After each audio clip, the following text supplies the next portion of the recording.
Agatha, Raisin, and the Fête frame up. A village fete meant to celebrate unity turns deadly, and Agatha Raisin quickly senses that this was no simple accident. As secret surface and resentment sharpens, one perfectly managed life hides a very imperfect crime. Where in the world are you listening from tonight? And subscribe so you never miss upcoming mysteries. Honestly, Agatha, there is a rota. Agatha Raisin paused just inside the WI hall doors, sunglasses still on, one heel lifted mid-step.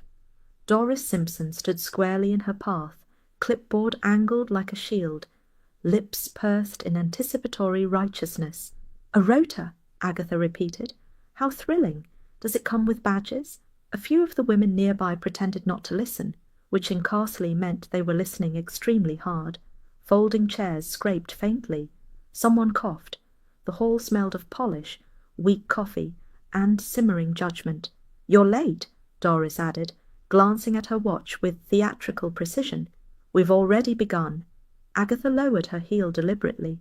She removed her sunglasses with care, revealing a look she reserved for professional rivals and estate agents. "I am not late," she said. "I am fashionably delayed. There is a difference." Doris sniffed. "This is a committee meeting, not the Oscars." Agatha swept past her anyway, coat swinging. She had dressed with purpose, fitted black jacket, silk scarf, hair blow-dried into submission. One did not attend the Carsley Summer Fete Committee looking apologetic. She took an empty chair with a thump and crossed her legs. At the front table, Miranda Phelps glanced up from a stack of papers and smiled, briskly, efficiently, and with the unnerving ease of someone who expected to be liked. "Agatha," Miranda said, as if greeting an old friend rather than a mild inconvenience. "So glad you could make it." Agatha smiled back. It felt brittle. "I wouldn't miss it." Miranda returned to her paperwork at once. Pens were aligned, clipboards stacked. Cash tins sat in a neat row, each labelled in tidy handwriting. Raffle, cakes, tombola. Agatha noted it all with irritation. Doris cleared her throat. "As I was saying, the judging panel." "I'm on it," Agatha said. Doris looked pleased. "No, you're not." The words landed softly and stuck. "I always judge," Agatha said. "Well," Doris replied, with the faint relish of a long-anticipated moment, "we've decided to rotate responsibilities this year, to keep things fair." Agatha laughed once. "Fair? Doris, the village fair has never been fair. That's rather the point." A murmur ran through the room. Miranda intervened smoothly. "We thought a fresh perspective might be nice." Agatha turned her head slowly. "Fresh?" "Yes," Miranda said. "New eyes, new standards." Agatha's smile tightened. "And whose standards would those be?" Miranda's did not falter. "The committee's," Doris beamed. Agatha inhaled, then stopped herself. Smoking indoors had been banned years ago, and the temptation would only irritate her further. Instead, she leaned forward. "I've brought my entry," she said. There was a pause. Several heads turned. Doris blinked. "You weren't meant to." Agatha reached down and lifted the cake box onto the table. It was pale blue, discreetly expensive, tied with white ribbon. She undid it carefully and removed the lid. The lemon tart gleamed. It sat on a crisp pastry base, surface smooth as glass, pale yellow and precise. No cracks, no wobble. A faint sheen caught the light. A whisper of sugar dusted the edge. There was silence. Then Doris leaned in. She sniffed. She prodded the edge with a finger. She sniffed again. "Well," Doris said slowly, "it does look very professional." Agatha inclined her head. "Cheltenham," she said lightly. "One must support local artisans." A few women exchanged glances. "That's not really in the spirit," Doris said. "The spirit of what?" Agatha asked. "Home baking," Doris replied. Agatha looked around the hall. "Are we entering a cake competition or reenacting wartime austerity?" Someone giggled. It was quickly suppressed. Miranda studied the tart with interest. "It's lovely," she said, "but perhaps a bit ambitious." Agatha stared at her. "Ambitious?" "Yes," Miranda said. It feels like it's trying rather hard." The words landed. They stayed. A ripple of agreement moved through the room, tiny nods, satisfied expressions. Agatha felt heat creep up her neck. "Trying," she said very evenly, "is generally considered a virtue." "In baking," Doris said, "simplicity is best." Agatha looked at Doris. She pictured tipping the tart gently, decisively, onto the floor. Instead, she smiled. "How fortunate," she said, "that you won't be judging it." Doris's smile widened. "Actually," Miranda lifted a hand, "I think we'll take the judging panel down to 3 this year. Streamline things." Agatha felt the shift before it fully registered, and Miranda continued, "Since Doris has such strong feelings about tradition, she'll oversee the judging process instead." Agatha's chair creaked as she leaned back. "And me?" Miranda met her gaze pleasantly. "You can help with publicity." The room went quiet. Agatha let the silence stretch. "I ran a London PR firm," she said. "Yes," Miranda replied. "Exactly." Agatha smiled thinly. "Of course." The meeting moved on. Stall allocations, raffle tickets, timings. Agatha heard very little of it. Her eyes kept drifting to Miranda's hands, efficient, tidy, never fumbling, and to the cash tins, which Miranda counted twice before placing them neatly back in line. When the meeting finally broke up, the women gathered their bags and opinions. Doris lingered, triumphant. Agatha gathered her tart. As she left, she noticed a small stack of slips near Miranda's folder, anonymous complaint forms, blank but ready. Outside, the air felt sharp against her face. At home, Hodge was waiting. He watched with interest as Agatha hung her coat and dropped her handbag. Then, with deliberate mischief, he seized a length of bunting ribbon she'd brought home and galloped down the hall, trailing it like a victory banner. Agatha watched him go. "Well," she said, "at least someone appreciates presentation." She bent to retrieve the ribbon, pausing as the thought settled. Cool, unwelcome, and oddly persistent. Miranda's competence felt practiced, and someone in Carsley, quite apart from Agatha Raisin, did not like her at all. Agatha did not sleep particularly well that night, which she considered a personal insult. She lay awake, cataloguing the expressions on the WI women's faces, replaying Miranda Phelps's brisk smile until it became offensive, in ways she could not quite articulate. By morning she was fully alert, entirely cross, and prepared to be wronged again if necessary. Hodge wound himself around her ankles as she moved about the kitchen, a silent reminder that at least one creature in Carsley had priorities. Agatha fed him, then stood staring at the kettle while it boiled, resisting the urge to light a cigarette before 10. "You," she told Hodge, "would have liked the tart." Hodge flicked an ear. The phone rang just as the kettle clicked off. Agatha snatched it up. "Yes?" "Agatha, dear." Mrs. Bloxby's voice was gentle, careful. "I wondered how you were after yesterday." "I'm perfectly well," Agatha said. "Humiliated, sidelined, and replaced by a woman who alphabetizes cash tins, but otherwise splendid." There was a pause. "Miranda does seem very organized," Mrs. Bloxby said. "That's one word for it." "And very new," Mrs. Bloxby added. "Newness can be unsettling." Agatha poured boiling water into a mug with unnecessary force. "She's been here 5 minutes, and already she's running the Fête like a military campaign." "Well," Mrs. Bloxby said, "people do like efficiency." "Yes!" Agatha snapped. "Until it's directed at them." They spoke a little longer, about nothing of consequence, which was Mrs. Bloxby's particular gift. When Agatha hung up, she felt marginally steadier, which irritated her. She spent the late morning in the village, ostensibly to check notice boards, but mostly to listen. Carsley was in full Fête mode. Bunting appeared where none had been the day before. Tables were dragged out. Conversation stopped when she approached, then resumed with careful enthusiasm. At the Red Lion, Len Harper wiped the bar and leaned in conspiratorially. "You hear about the complaint slips?" Agatha raised an eyebrow. "What complaint slips?" Len grinned. "Miranda's idea. Anonymous feedback. For after the Fête." Anonymous, Agatha said. How brave.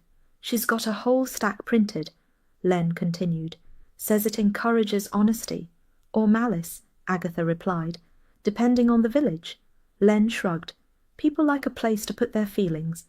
Agatha ordered a gin and tonic. This, she felt, was a place to put hers. Outside the pub she nearly collided with Doris Simpson, who looked flushed with purpose. Agatha, Doris said, I hope there are no hard feelings. Agatha smiled sweetly. None at all. I'm thrilled not to be involved. Doris hesitated. Miranda only wants things to go smoothly. So did Mussolini, Agatha said, and walked on. By mid-afternoon she found herself back at the W.I. Hall, under the pretext of retrieving a scarf. Miranda was there alone, counting raffle tickets into neat piles. Oh, Miranda said brightly. Hello again. Agatha took in the scene, the precision, the calm, the faint air of control. You're very thorough. Miranda laughed. One has to be. With village money, Agatha said. Miranda's hands paused, just for a fraction. Of course. And the complaint slips? Agatha asked lightly. Miranda gestured to a folder. Preparedness. Agatha nodded. Carsley has opinions. You may find them educational. Miranda smiled again, but it didn't quite reach her eyes this time. I welcome feedback. Agatha left with her scarf, and a peculiar sensation that had nothing to do with bruised pride. It was curiosity, sharp, unwelcome, and persistent. At home, she poured another drink, and sat at the kitchen table. Hodge leapt up beside her, batting at the bunting ribbon she'd retrieved earlier, now draped over a chair. You know, Agatha said, watching him, no one likes being managed. Hodge settled, curling his tail neatly. Agatha leaned back, cigarette finally lit, smoke drifting lazily upward. Outside, the village carried on with its preparations, cheerful and oblivious. Miranda Phelps was efficient, admired, unassailable, which, Agatha reflected, had never made anyone safe. Hodge stretched, yawned, and went to sleep. Agatha watched him for a moment, then stubbed out her cigarette. Well, she muttered, we'll see how perfect you really are. Do try not to knot it like that. Agatha paused, bunting in hand, and counted to 3. Miranda Phelps stood beside her on Carsley Green, arms folded, eyes narrowed at the offending triangle of faded Union Jack fabric, as though it were personally insulting. It's decorative, Agatha said, not structural. Yes, but it should hang evenly, Miranda replied. Otherwise it looks careless. Agatha released the bunting at once. It sagged slightly, defiantly. Then by all means, she said, stepping back, do demonstrate. Miranda pursed her lips and took the bunting from her. Her movements were swift, practised. She tied the knot neatly, tugged it once and stepped away, satisfied. There, she said, that's better. Agatha regarded the bunting. It looked exactly the same. All around the green, fete preparations were well under way. Tables were being positioned. Stalls were going up with varying degrees of competence. The air hummed with purposeful busyness, the sort that made Agatha feel both excluded and faintly superior. She had arrived with the intention of being helpful. This intention had lasted approximately 7 minutes. You might consider spacing the cake stalls further apart, Agatha said to no one in particular. Crowd flow matters. A volunteer smiled politely and ignored her. Agatha wandered on, heels sinking slightly into the grass. She noted that Miranda's efficiency had begun to grate. Instructions were issued briskly. Clipboards appeared. People who had run stalls for decades found themselves being corrected. Near the bookstall, the vicar's wife, Mrs. Randall, stood with her arms folded, watching Miranda with a thin expression. When Miranda approached, Mrs. Randall murmured something, then stepped back. I think I'll just pop home, she said. I've remembered something in the oven. Miranda barely looked up. Of course, we'll manage. Mrs. Randall left without another word. Agatha watched her go. Interesting. She drifted toward the refreshment tent, where Len Harper was wrestling with a crate of bottles. Careful, Agatha said. Those look expensive.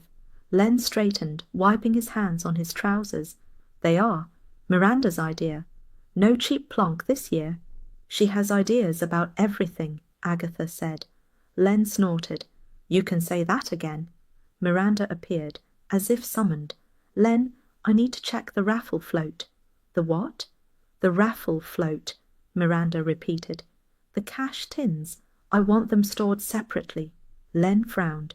They always go behind the bar until the draw. I'd prefer private access, Miranda said. Just until I've logged everything properly. Len's jaw tightened. That's not how we usually do it. Miranda smiled, thin and unyielding. It's how we're doing it now. Agatha leaned casually against a table, listening. Len lowered his voice. You don't trust us? I trust systems, Miranda replied. People are another matter. Len laughed shortly. That so? Yes, Miranda said. It is. She walked away before Len could reply. Agatha raised an eyebrow. Private access, she murmured. Len glanced at her. You heard that? I have ears, Agatha said. And experience. Len shrugged. She's got a bee in her bonnet about money. Keeps asking about invoices. Are there problems? Agatha asked lightly. Len hesitated. Depends who you ask. Before she could press him, Bill Wong appeared at her side, hands in his pockets, expression amused. Thought I might find you here, he said. Agatha turned, surprised despite herself. Are you inspecting bunting now? Just passing, Bill said. Village looks lively. It always does before something goes wrong, Agatha replied. Bill smiled. You seem busy. I'm observing, Agatha said. Someone has to. Bill glanced toward Miranda, who was now instructing two teenagers with military briskness. She's efficient. Yes, Agatha said. That keeps coming up. They spoke briefly. Bill asked after her. She asked after him. It was easy, comfortable, and faintly disappointing in its lack of drama. I should get back, Bill said at last. Try not to cause trouble. Agatha smiled sweetly. I never do. He left, unconvinced. By late afternoon, Agatha's patience was gone. She retreated to the Red Lion, where gossip was already fermenting nicely. She's not from around here, someone whispered. Events consultancy, someone else said. London. Explains the clipboard. Agatha sat at the bar, gin in hand, listening. Did you hear? Len muttered, polishing a glass. She asked about the old supply shed. Agatha looked up. What shed? The one behind the green, Len said, where we keep spare tables and frames. And? Agatha prompted. And she wanted it locked, Len said. Said it was safer. Agatha took a sip of her drink. Safer, she echoed. At home later, Hodge lay sprawled on the sofa, entirely unimpressed by village politics. Agatha watched him for a moment, then sank into a chair. Locked sheds, she said aloud. Private cash, anonymous complaints. Hodge opened one eye and closed it again. Agatha frowned, staring into her glass. Something about Miranda's control felt excessive. And control, Agatha knew, always made enemies. The following morning, Agatha found herself back on the green, despite having sworn she wouldn't. Curiosity, she told herself, was not involvement. It was vigilance. Miranda was already there. She stood beside a folding table, papers spread out with surgical neatness, issuing instructions that landed like pebbles dropped into water. People obeyed, but without enthusiasm. A young man lugging trestles paused too long. Miranda corrected him. A woman offered a suggestion. Miranda overruled it. Agatha hovered at a polite distance and watched resentment bloom. Do you mind? Doris Simpson hissed, appearing at Agatha's elbow. Telling her she doesn't need to rearrange everything. Agatha raised an eyebrow. You're asking me? Well, Doris said stiffly. You've experience. Agatha considered. Then she smiled. I'm retired from management. Doris sniffed and marched off. Near the edge of the green, Len Harper was arguing with a delivery man over crates. The man left in a huff. Len turned and caught Agatha watching. You enjoying the show? He asked. I always enjoy village theatre, Agatha replied, especially when it's free. Len lowered his voice. She's been on at me again. About the raffle float? And the bottles, Len said. Wants a written list, serial numbers. Agatha blinked. It's a fete, not a police auction. Exactly, Len said. She's treating it like a crime scene. Agatha's lips twitched. Perhaps she's had reason. Len snorted. Or she doesn't trust anyone. They were interrupted by Miranda herself. Len, she said crisply, have you locked the supply shed yet? Len stiffened. Not yet. I asked you to, Miranda said. There's valuable equipment inside. And there always has been, Len replied. Unlocked. Miranda's smile was brief. Please. Len hesitated, then nodded curtly. He walked off without another word. Agatha watched Miranda's back as she turned away, posture rigid, shoulders tight. For a moment, just a moment, she looked less assured. Agatha filed it away. By evening the Red Lion was full. Preparations had given everyone an appetite for commentary. Agatha settled into her usual spot, gin refreshed, ears open. I heard she ran something in Bristol, someone said. No, London, another corrected. Big charity dues. Someone like that doesn't come to Carsley for peace, Len muttered. Agatha leaned in. Why do you think she came, Len? He shrugged. Fresh start. From what? Agatha asked. Len hesitated. Dunno, but she's jumpy about money. Agatha sipped her drink. So are people who've lost it, or feared they might. Later, as dusk crept in and the pub quieted, Agatha walked home along the lane. The green lay behind her, stalls half assembled, bunting stirring faintly. She paused by the supply shed. It squatted behind the trees, door shut, padlock newly gleaming. She tried the handle out of idle curiosity. It held firm. Locked, she murmured.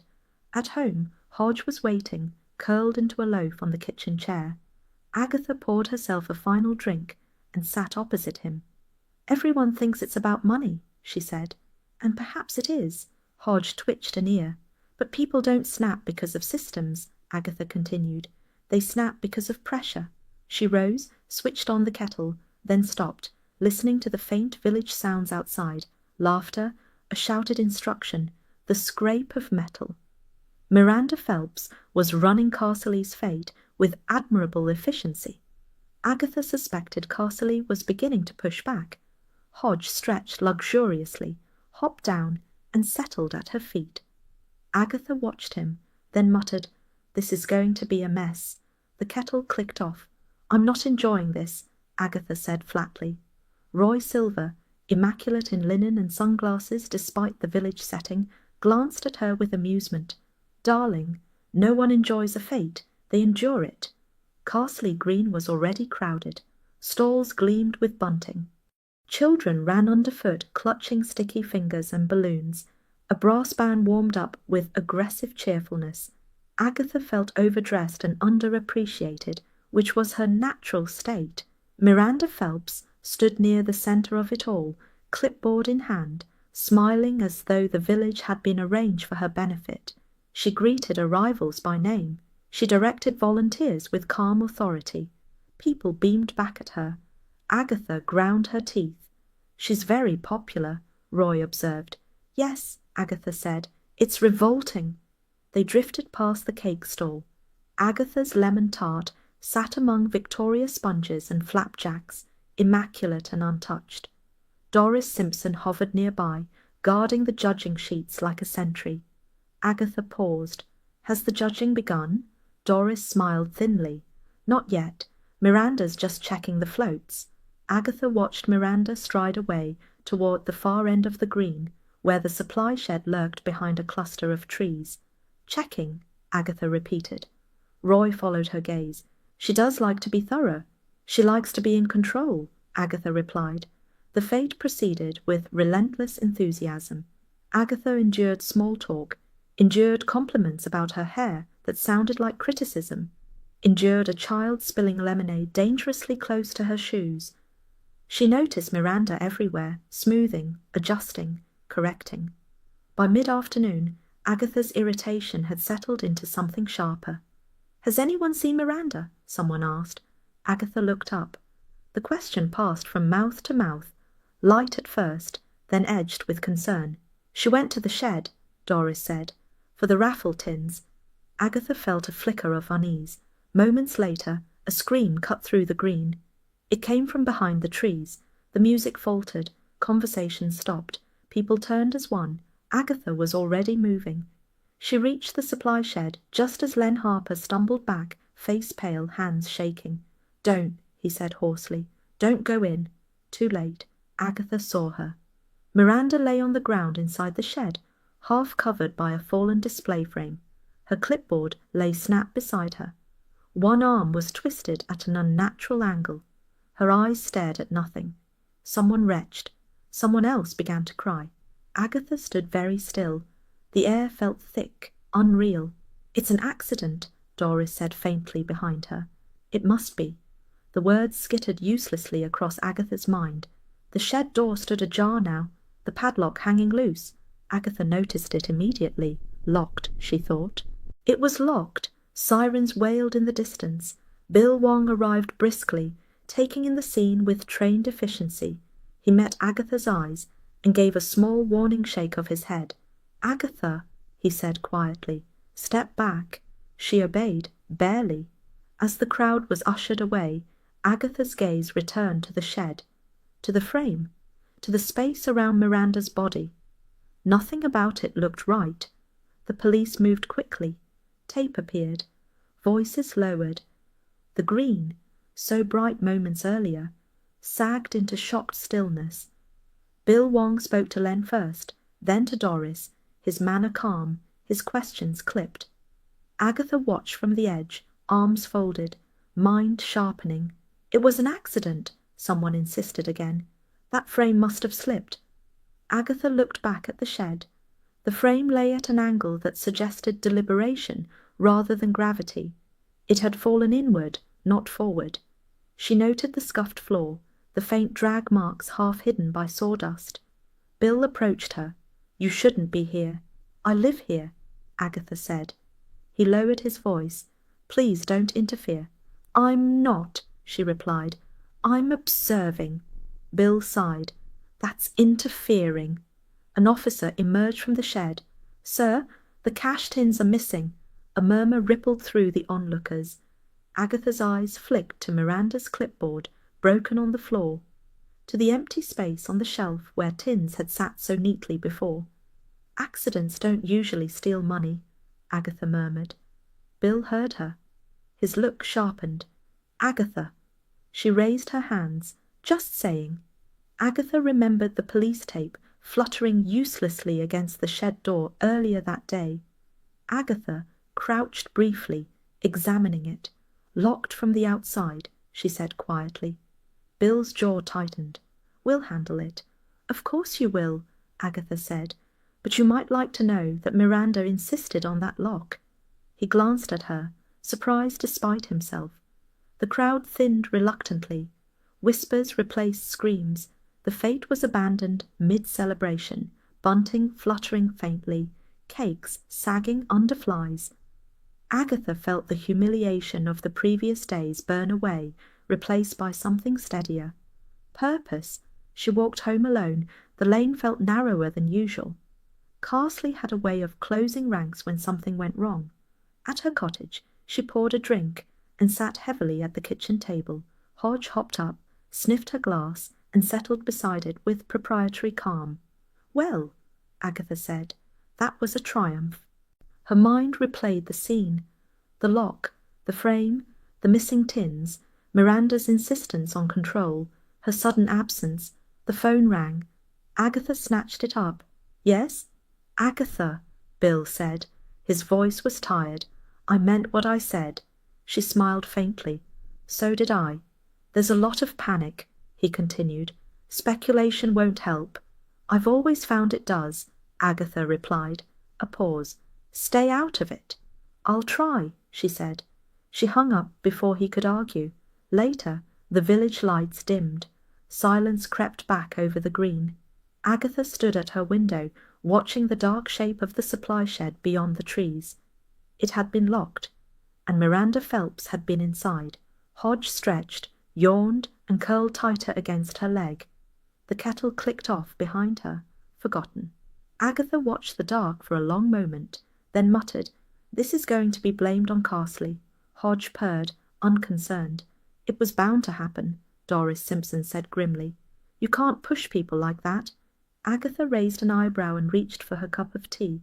The following morning, Carsley had shifted from shock to certainty. The WI hall was full to bursting, chairs dragged in from storage, women packed shoulder to shoulder with expressions that shifted uncomfortably between grief and satisfaction. Someone had put out a plate of biscuits that no one touched. The atmosphere was tight, expectant, hungry.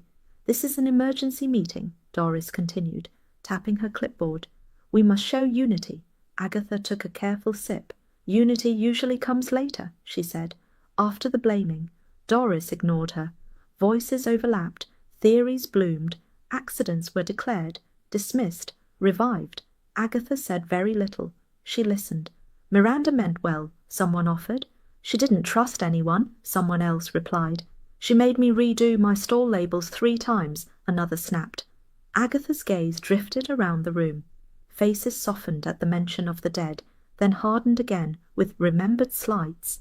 Miranda Phelps, efficient to the end, had managed to irritate half the village in under a month. Mrs. Blocksby sat quietly beside Agatha, hands folded in her lap. "It's always sad," she murmured, "when someone is disliked for being capable." Agatha glanced at her. "Capable people usually survive longer." Mrs. Blocksby smiled faintly. "Not always." The meeting lurched on. The fete was officially cancelled. Refunds were discussed with grim relish. Doris proposed a condolence card. Agatha noticed several women flinch at the idea. She was asking questions about the money. A voice said suddenly. The room hushed. Agatha leaned forward. "Accused whom?" The speaker, a woman from the flower stall, looked uncomfortable. "I don't know. I only heard it." "Heard it where?" Doris demanded. "At the Red Lion," the woman said. "Miranda said she'd found discrepancies." Agatha felt a small, unpleasant thrill. Discrepancies. Mrs. Blocksby tilted her head.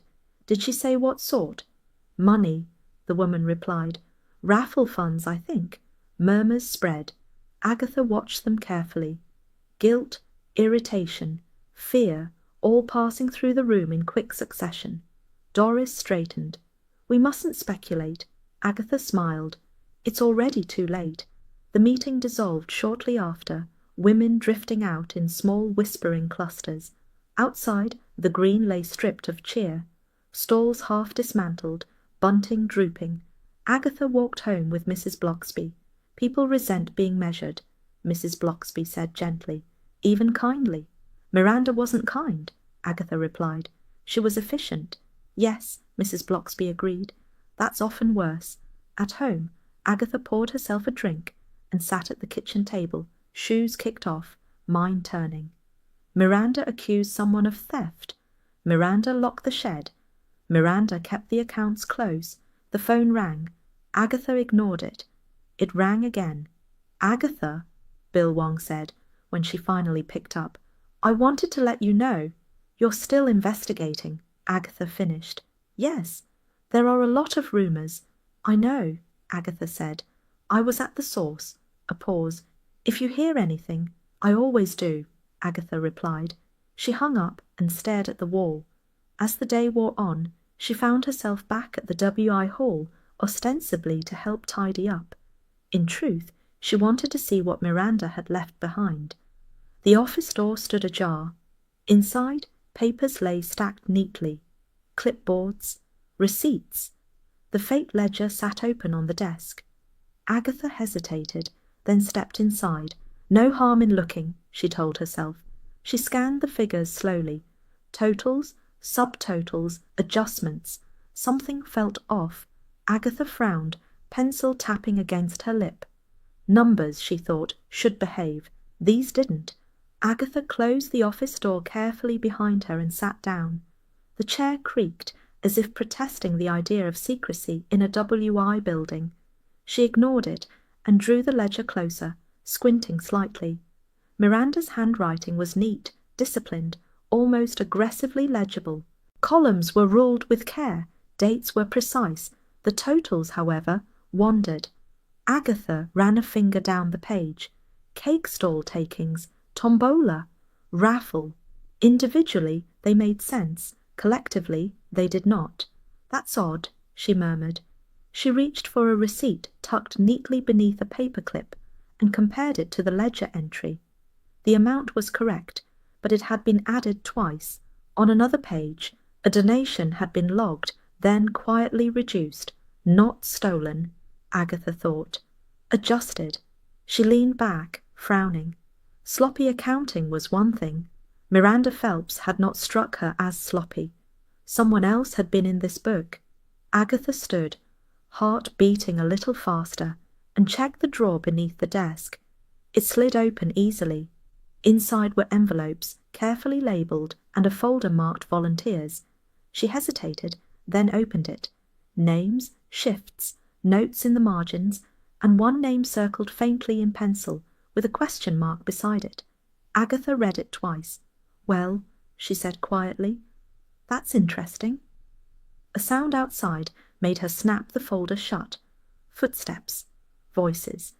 She replaced everything precisely as she'd found it, and slipped out of the office just as Doris Simpson appeared at the end of the corridor. "Oh," Doris said sharply, "I didn't know you were still here." "I get lost in paperwork," Agatha replied. "It's my natural habitat." Doris sniffed. The police had since said no one was to touch anything. Agatha smiled blandly. "I didn't." Doris eyed her, unconvinced, but said nothing. By the second day, grief had begun to harden into opinion.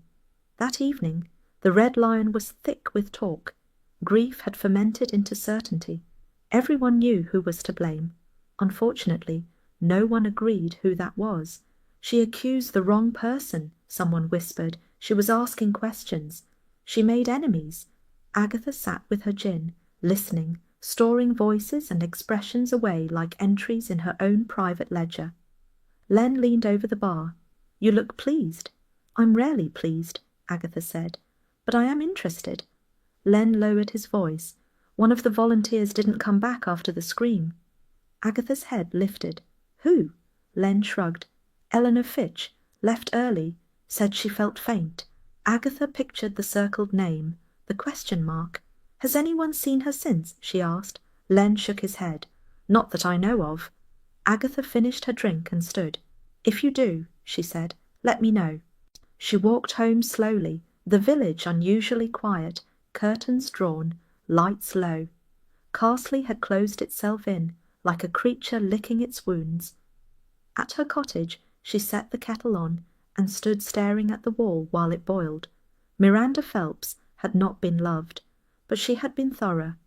And thorough people, Agatha reflected, did not accuse others lightly. Hodge appeared, winding himself around Agatha's ankles with deliberate insistence. She bent and scooped him up, pressing her face briefly into his fur. "Someone wanted her to stop looking," she said into his neck. Hodge purred, forgiving her entirely. The kettle clicked off. Agatha poured the water, then paused, mug in hand. "Which means," she added thoughtfully, "someone is still hiding." Hodge jumped down and settled on his cushion, already drifting toward sleep. Agatha watched him for a moment, then muttered, "And I suppose I'll have to find them." She took her mug into the sitting room, the house quiet around her, and sat down to think. "I don't see why you can't simply ask the police." Agatha paused with her hand on the shed door and glanced sideways. Because Charles, they would say no. Charles Fraith smiled lazily, hands in the pockets of his tweed jacket. A tragically unimaginative profession. The supply shed crouched behind the trees at the edge of the green, looking entirely innocent. Its door was shut now, padlock hanging loose, as though it had never done anything more sinister than house-folding tables and surplus bunting. Agatha gave the door an experimental push. It creaked open. "I'm here for decorations," she said, in case anyone was listening. "And I," Charles said, peering inside, "am here for moral support and mild cynicism." The shed smelled of damp wood and old rope. Shafts of light cut through gaps in the boards. Inside, the display frames leaned against the wall, orderly now, as though they had not recently crushed a woman to death. Agatha stepped carefully across the floor. "It doesn't look right," she said. Charles glanced down. "Very few murder scenes do." "Don't say that," Agatha snapped. "It wasn't meant to be murder." Charles raised an eyebrow. "Ah, we're at that stage." Agatha ignored him and crouched near the door frame. Her fingers traced the metal plate where the padlock fastened. "Look at this," she said. Charles knelt beside her with surprising ease. "Scratches," he observed. "Recent." "Too recent," Agatha replied, "and too clumsy." She ran her thumb over the marks. They were shallow, uneven, as though someone had used the wrong tool in a hurry. Charles frowned. "That's not from normal use." "No," Agatha said, "and it's not from the police." They moved deeper inside. Agatha stopped near the spot where Miranda had lain. The floorboards were scuffed, sawdust disturbed. "Drag marks," she said quietly. Charles followed her gaze. "The frame didn't fall straight down." "No," Agatha agreed. "It was moved." She straightened, irritation flaring. "Someone wanted it to look accidental." Charles leaned against the wall, expression thoughtful, which suggests panic rather than passion. Agatha glanced at him sharply. "Exactly." They stood in silence for a moment, the shed settling around them. "She was unpopular," Charles said at last. "She was efficient," Agatha corrected. "People resent that more." Charles smiled faintly. "You'd know." They emerged into the sunlight to find Doris Simpson hovering nearby. "What are you doing back here?" Doris demanded. "Tidying," Agatha said. Doris sniffed. "The police said—" "Yes, yes," Agatha replied. "We've been very careful." Doris looked unconvinced, but retreated. They walked back toward the green. "She accused someone," Charles said casually. Agatha stiffened. "You heard that?" "Village travels fast," he replied. "She told Len she'd uncovered misuse of funds." Agatha felt her instincts sharpen. "When?" "Just before the fete," Charles said. "He was not pleased." Agatha glanced toward the Red Lion. "Len's temper is legendary." "Temper is noisy," Charles said. This wasn't. They parted at the path, Charles wandering off with a wave, Agatha heading straight for the pub. Inside, the Red Lion buzzed with low conversation. Len wiped the bar with unnecessary force. "Busy," Agatha said lightly. Len grunted. "Always is." "She accused someone of skimming," Agatha said. Len's hand paused. "She had no proof." "She thought she did," Agatha replied. Len's jaw tightened. "She was wrong." Agatha watched him carefully. "Was she?" Before he could answer, someone called his name from the back. Agatha took her drink and moved away, her mind racing. This hadn't been rage, it had been staged, and someone who staged accidents preferred planning to shouting. Agatha stayed at the Red Lion longer than she meant to.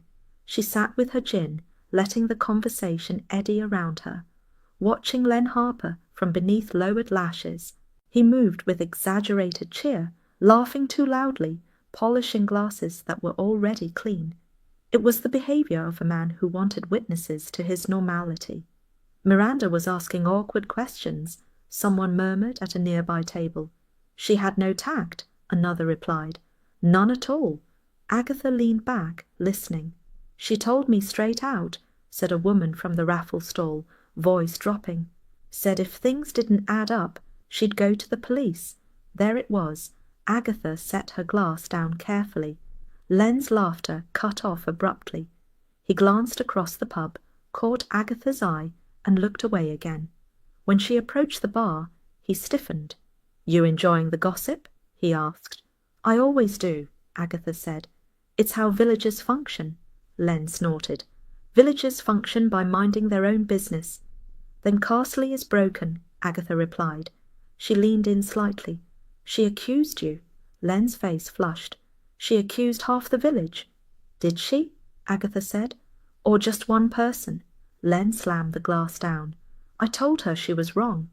"Wrong about what?" Agatha asked softly. Silence stretched. Too long. Len exhaled sharply. She didn't understand how things are done. Agatha smiled thinly. "No one ever does, until they count." She left him then, stepping back into the lane as evening settled in. The village felt watchful, doors closed earlier than usual, curtains drawn tight. At home, Hodge greeted her with the mild reproach of a creature who had been fed precisely on time and expected praise for tolerating the delay. Agatha poured herself a smaller drink and sat at the kitchen table, replaying the day, the lock marks, the drag marks, Miranda's accusation, Len's defensiveness, and one name in a folder, circled faintly in pencil, Eleanor Fitch.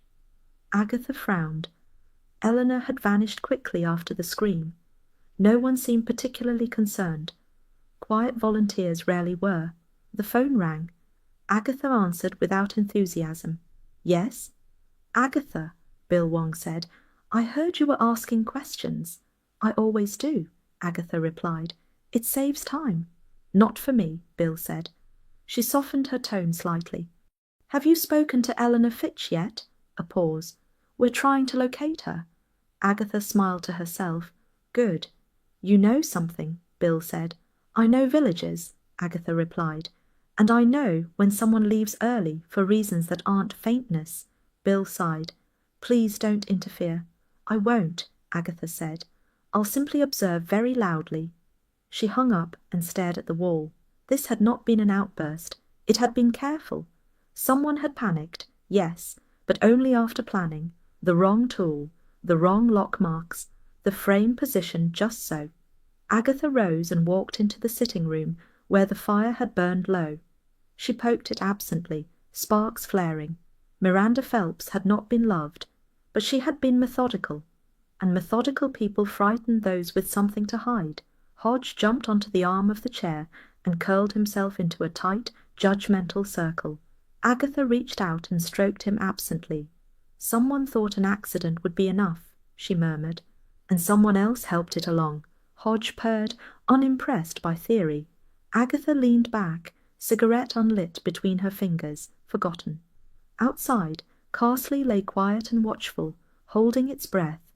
A volunteer had gone missing, and Agatha Raisin had no intention of letting that remain convenient. Hodge shifted, stretched, and settled more firmly against her side, warm and solid. Agatha sighed. "Honestly," she muttered, "it's never just about money." The fire crackled softly as the room darkened around them. "Take another slice," Agatha said. "You can't talk properly on an empty stomach." Mrs. Arbuthnot looked doubtful, but obediently accepted the plate. The kitchen was warm, over-scented with sponge and lemon zest, and faintly claustrophobic with village curiosity. Agatha had been baking since 9, not cooking, baking. There was a difference, and she clung to it. Word had spread quickly. Cake tasting, it turned out, was a powerful social lure. "It's dreadful what happened," Miss Arbuthnot said, lowering her voice as though Miranda might be listening from beyond the Aga. "Such a shock." "Shocks reveal character," Agatha replied. "Did Miranda ever shock you?" Miss Arbuthnot frowned. "Well," she was very firm. "About money?" A pause, a careful forkful of cake. "She did ask questions." Agatha nodded. Another piece of information filed away. By late morning she had hosted 3 women, 2 men, and 1 teenager who claimed to be delivering flowers, and left with 2 slices wrapped in foil. Everyone had an opinion. Everyone had a version of events. No one as yet had said anything useful, until Eleanor Fitch arrived. She stood in the doorway twisting her hands, eyes darting nervously around the kitchen, as though expecting rebuke from the cabinets. "Oh," Eleanor said, "I didn't know anyone else would be here." "No one is," Agatha said briskly. "Come in." Eleanor perched on the edge of a chair, pale and tight-lipped. Agatha set a plate in front of her. "You left early," Agatha said lightly, "on Fête Day." Eleanor nodded. "I felt faint." Agatha said. "You've mentioned that." Eleanor swallowed. "It was very hot." Agatha did not point out that it hadn't been. She poured tea instead. "Milk?" "Yes, please." Eleanor took a bite of cake, then another, faster this time, as though grateful for the distraction. "You were volunteering," Agatha said. "Near the green?" "Yes." "And you went home just before the scream?" Agatha continued. Eleanor's fork paused. I thought I heard something, she said. I didn't realize. What did you hear? Agatha asked gently. Eleanor hesitated. Someone near the shed? Agatha's interest sharpened. Who? I didn't see properly, Eleanor said quickly. Just movement. Agatha leaned back. Not Miranda. Eleanor shook her head. No. There it was. Agatha waited. They were walking away, Eleanor added. Fast. Agatha nodded slowly. Thank you. Eleanor's eyes flicked up, startled. That's all? For now, Agatha said. Eleanor left 10 minutes later, relief written plainly across her face. Agatha sat alone at the table, staring at the crumbs. So, someone had been near the shed before Miranda was found. Someone leaving. The phone rang.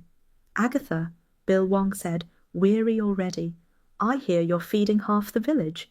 It's called hospitality, Agatha replied. It's called interference, Agatha smiled. You should try it. Bill sighed. Eleanor Fitch spoke to us. And? Agatha asked. And her story is imprecise. That's because she's frightened, Agatha said. Not guilty. Agatha, Bill warned. You're pushing boundaries. I always do, she replied. They're terribly restrictive otherwise. She hung up and stood, stretching.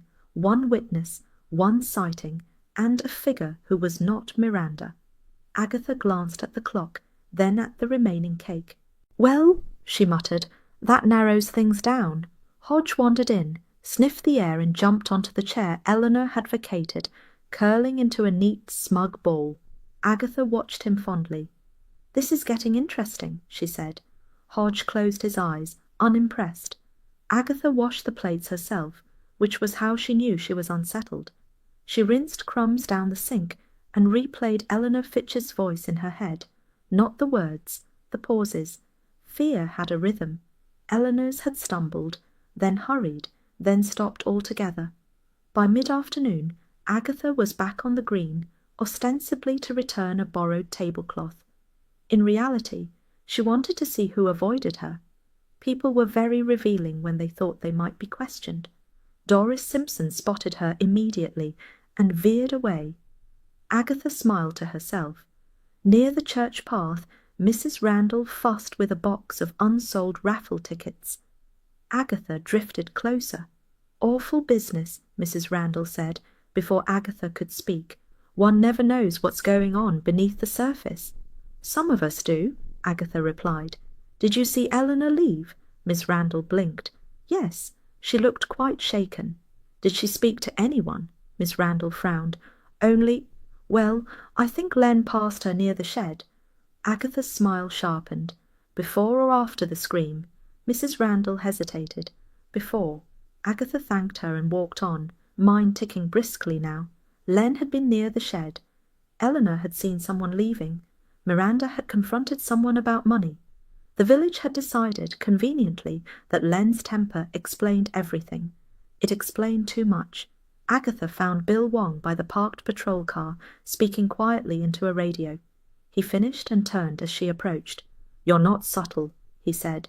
I've never pretended to be, Agatha replied. Eleanor saw someone near the shed. Bill's expression tightened. She told us. She didn't tell you everything, Agatha said. Bill crossed his arms. And she told you? Not directly, Agatha replied, but indirectly is often better. Bill sighed. Agatha, you're drawing conclusions.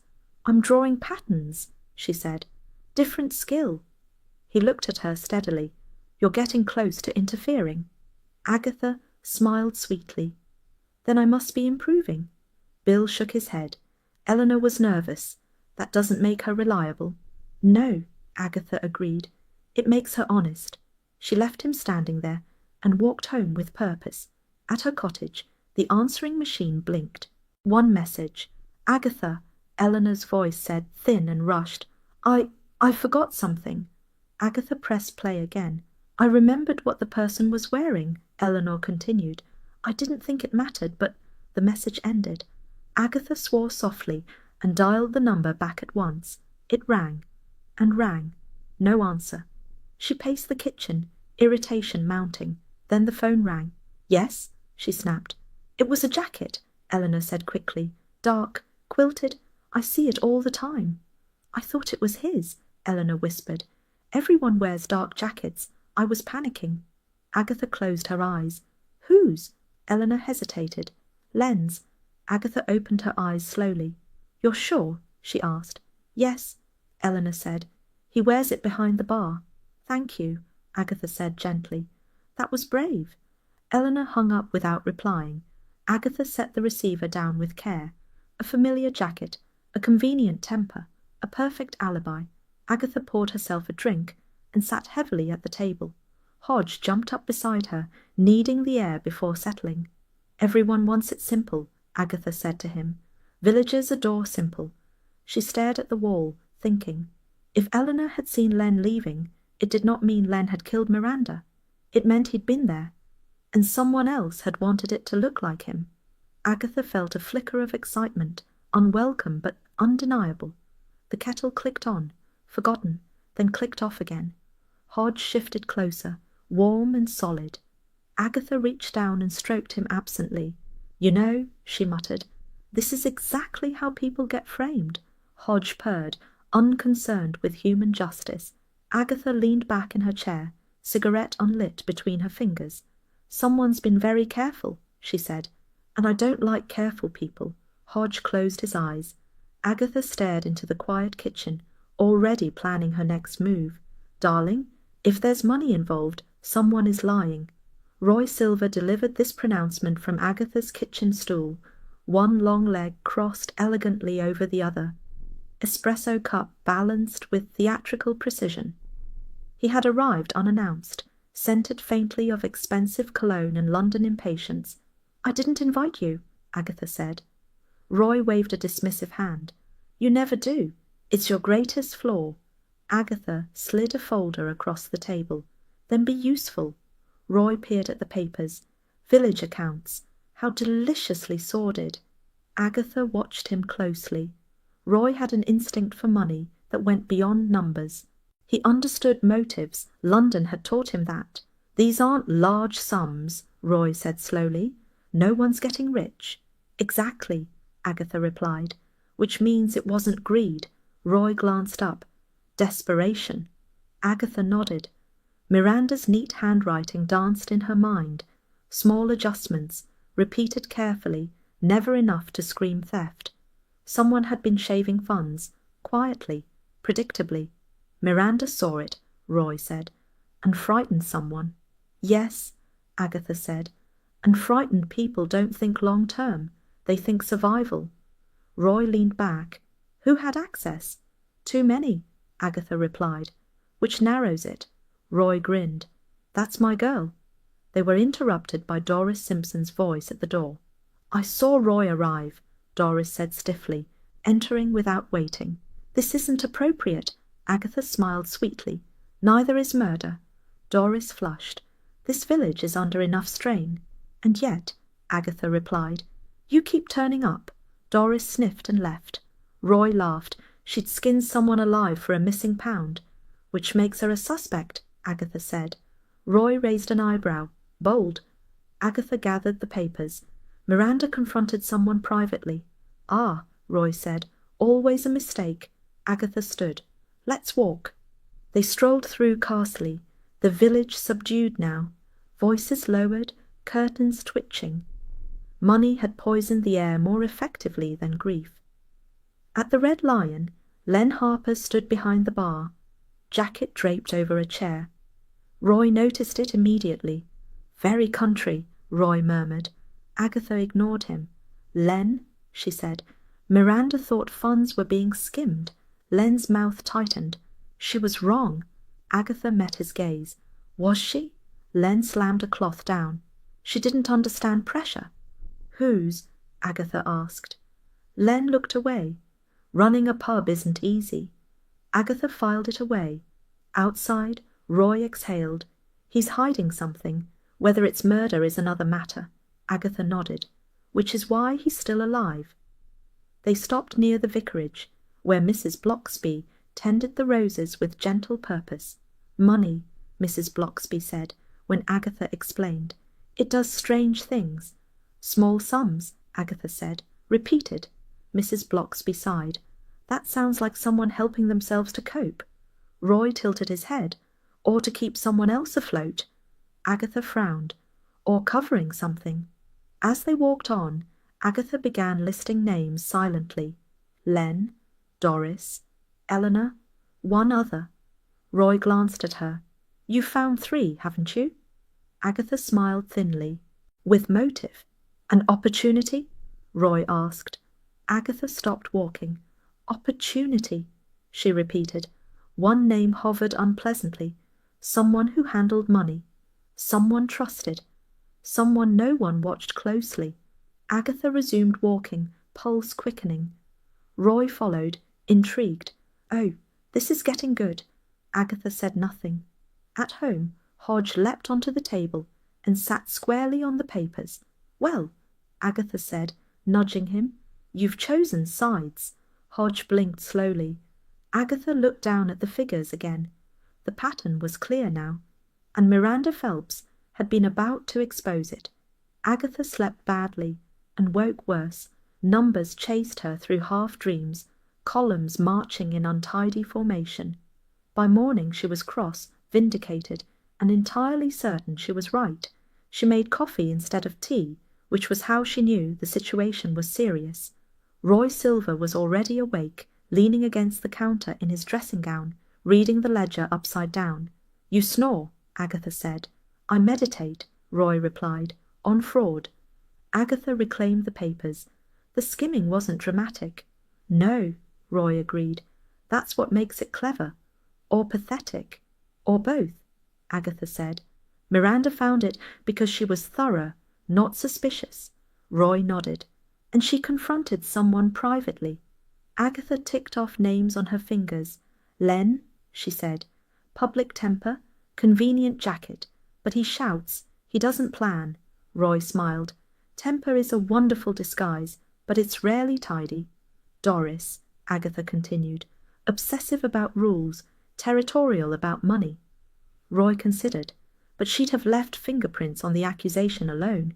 "And Eleanor," Agatha finished. "Meek, nervous, present." Roy tilted his head. "And desperate." "Possibly," Agatha said, "but skimming small amounts requires confidence." They walked into the village together, Castle unfolding around them like a set returning to use. Shops reopened, smiles reappeared. The gossip had moved from shock to certainty. At the W.I. Hall, Doris presided over a cluster of women, like a general regrouping troops. "I won't have my integrity questioned," Doris snapped. Agatha stepped closer. "No one is questioning your integrity." Doris bristled. "Miranda had no right." "She had every right," Agatha said calmly. "She was responsible for the accounts." Doris's mouth tightened. "Then she should have gone to the police." "She intended to," Agatha replied. A ripple passed through the group. Doris's face drained slightly. "That's absurd." "Is it?" Agatha asked. "Because the skimming stopped 2 weeks before the fete." Silence. Roy coughed politely. "Timing is everything." Doris recovered quickly. "This is slander." Agatha smiled.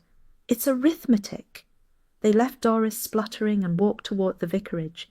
Mrs. Blocksby listened quietly as Agatha outlined the pattern. "Small sums," Mrs. Blocksby said. "Regular." "Yes," Agatha replied. "Enough to help someone, not enrich them." Mrs. Blocksby sighed. "That suggests kindness." "Or panic," Agatha said. "Or obligation," Roy added. Agatha stopped. Exactly. She thought of Eleanor again. The pale face, the borrowed courage, the way fear had clung to her like damp. They found Eleanor at home that afternoon, curtains half drawn, house smelling faintly of disinfectant and shame. "I didn't take much," Eleanor said, tears slipping free at last. "Just enough." Agatha sat opposite her. "Enough for what?" "My sister," Eleanor whispered. "She's ill. I couldn't manage." Roy softened visibly, which surprised Agatha. "Miranda found it," Eleanor continued. "She said she'd give me time, but she needed to report it. Agatha leaned forward. You didn't kill her. Eleanor shook her head violently. No, I saw someone else. Agatha's pulse quickened. Who? Eleanor swallowed. I don't know. But it wasn't Len. Agatha glanced at Roy. And you left early, Agatha said gently, because you were frightened. Eleanor nodded. As they left, Roy exhaled. So Eleanor's desperate, not deadly. Which leaves two, Agatha said. They walked back in silence. That evening, Bill Wong knocked at Agatha's door. I hear you've narrowed it down, he said. I have, Agatha replied. 3 motives, 2 personalities, 1 missing alibi. Bill frowned. Missing how? Agatha met his eyes. One of them can't say where they were when Miranda died. Bill's expression hardened. Who? Agatha smiled thinly. You'll find out. After he left, Agatha sat with Hodge on her lap, absently stroking his fur. Money, she said softly. It makes enemies of decent people.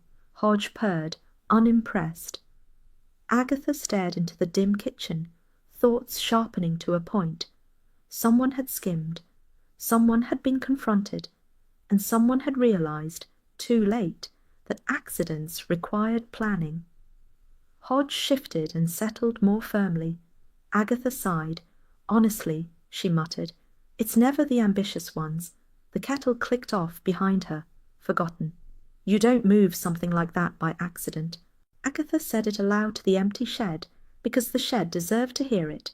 The door creaked as she pushed it open again, a sound that now irritated her on principle. The interior looked exactly as it had the last time she'd stood here, orderly, bland, innocent in the way inanimate objects often were when humans tried to make them complicit. Agatha stepped inside and shut the door behind her. The display frame leaned against the wall, propped neatly, its joints intact. She ran her hand along it, feeling the weight through the wood. Too heavy. She pushed it experimentally. It barely shifted. Agatha straightened. You didn't fall, she muttered. You were carried. She paced out the floor, heels tapping softly. The scuff marks were still there, faint but undeniable, curving rather than straight. The frame had not tipped forward under its own weight. It had been dragged, then angled, positioned. Agatha folded her arms. Rage knocked things over. Panic dropped them. But staging required thought, and thought, she reflected grimly, was rarely a solo activity under pressure. Outside, footsteps approached. Agatha turned just as Doris Simpson's voice cut through the air. I might ask what you think you're doing. Doris stood in the doorway, clipboard clutched to her chest like armor. Her mouth was set, eyes sharp with offense. Inspecting, Agatha replied. You should try it sometime. Doris sniffed. The police said, Yes, Agatha interrupted, and I'm not touching anything. Doris stepped inside anyway, gaze flicking to the frame, then away again. You always did enjoy poking your nose in, Doris said. Agatha smiled thinly. I was invited by circumstance. Doris's fingers tightened on the clipboard. This is all terribly distressing. For you? Agatha asked. For everyone, Doris snapped. Agatha moved closer, voice lowering. Miranda threatened to expose someone. Doris stiffened. She was out of order, Doris said sharply, accusing people without proof. She had proof, Agatha replied. That's why you're upset. Doris laughed, a brittle, high sound. I am upset because a woman is dead. Yes, Agatha said, and also because she was right. Silence fell heavily between them. Doris swallowed. I panicked, she said suddenly. I won't deny that. Agatha waited. She said she'd call the police, Doris went on. Said the accounts didn't add up, that she wouldn't be responsible for fraud. Agatha nodded. And you? I told her she was mistaken, Doris said. I told her she didn't understand how things worked. Agatha's gaze flicked back to the frame. You didn't kill her, Doris recoiled. Of course I didn't. No, Agatha agreed calmly. You couldn't have positioned this cleanly alone. Doris stared at her. What? Agatha gestured to the frame. It's too heavy. The angle's wrong. One person panicking would have shoved. This was lifted, dragged, positioned. Doris's face drained of colour. "I didn't—" She broke off, breath quickening. "I was only there because she called me. She wanted a witness." Agatha's interest sharpened. "A witness to what?" "To her accusation," Doris said. "She wanted to confront someone." "Who?" Agatha pressed. Doris shook her head violently. "I won't say." Agatha studied her for a long moment, then nodded. "Very well." Doris sagged slightly, relief flickering. "But," Agatha continued, "you weren't alone." Doris's eyes snapped up. "I never said—" "You didn't have to," Agatha said. "Two people were here. One panicked, one acted." Doris backed toward the door. "You have no right." Agatha stepped aside, letting her pass. "Go home, Doris." Doris fled. Agatha remained in the shed, heart thudding steadily now. Two people, one frame, one decision made too quickly and too carefully. Agatha looked at the door, then at the marks on the floor. This had not been a lone act, and whoever had helped had done it with grim efficiency. She turned and left the shed, locking the door behind her with deliberate care. Outside, the village hummed on, oblivious. Agatha narrowed her eyes. The circle was closing. Agatha walked back toward the green at a measured pace, allowing Doris time to disappear properly.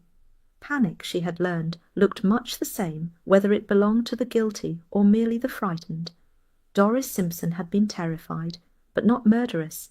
Terrified of exposure, yes. Terrified of scandal, certainly. Terrified of being thought careless with money, absolutely. But Doris Simpson did not lift heavy wooden frames and arrange corpses. That required resolve and help. Agatha paused beside the empty fate tables, now stacked neatly like a rebuke. The green felt stripped, quieter than usual, as though it had exhaled and not yet breathed back in. Two people had been in that shed.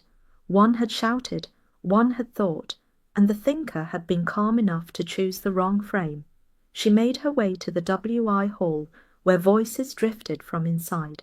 A small knot of women stood around Doris, who sat rigidly upright, hands clasped, face pale but composed. The performance was competent. Agatha gave her credit for that. Mrs. Blocksby caught Agatha's eye and came over. "She's had a fright," Mrs. Blocksby murmured. "Yes," Agatha said. "She frightened herself." Mrs. Blocksby studied her gently. "You've learned something." Agatha nodded. "Enough to know what didn't happen."